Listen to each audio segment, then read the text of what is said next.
সাপ ধরা ঠিক না? গুপ্ত মন্ত্র শিখাই দিলাম, আর হোনার একটা মন্ত্র বাকি আছে। এই মন্ত্র শেখাইতে বলে আমার ছুটি। দাদু, কি মন্ত্র? আমাকে শেখাবে না? আরে শেখাও শেখাও। দিদা, ও দিদা, কি মন্ত্র? আমাকে শিখাইবে না? আরে শেখাও শেখাও, শিখতে চাইতেছে করে শিখাই দাও। আরে ও জোসনা, তোরে আমি কি মন্ত্র শিখাবো? এখন তোর বয়স হয়েছে, তোর বিয়া দিতে হইব না? কে তার মন্ত্রটা কে গো? কেন এই যুবক দাদুটার তোমার পছন্দ হইতেছে না? ওরে বইরা, আরে স্যার লাগতে আছে স্যার সব। এখন আমরা ওই রাজাগো দেশে খেলা দেয় আসি। চল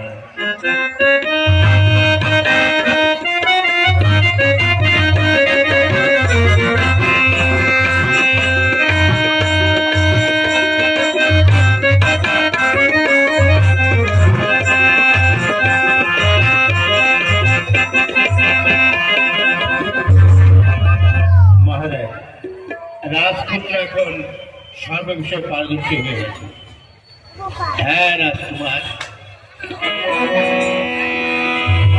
আমার এখন বয়স হয়েছে, তাই রাজ্যের প্রতিটা পরগনা তোমাকে তো ঘুরে ঘুরে দেখতে হবে। মহারাজ, রাজকুমারকে কি একা পাঠানো ঠিক হবে? না, সেনাপতির পুত্র অশোক থাকবে তার সঙ্গে। আমি যাই হোক যাওয়ার ব্যবস্থা করি।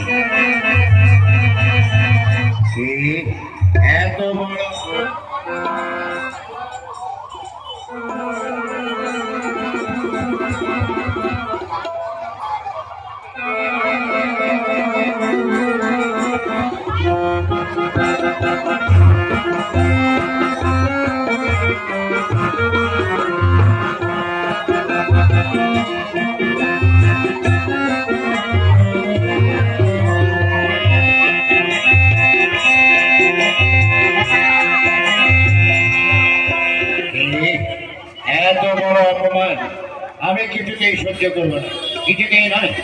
আমি মহামন্ত্রীর পুত্র মলয়, আমাকে বাদ দিয়ে ওই সামান্য সেনাপতির পুত্র অশোকের রাজকুমার সঙ্গী করে পাঠালো। উত্তেজিত হয়ে কোনো কাজ করা যায় না মলয়।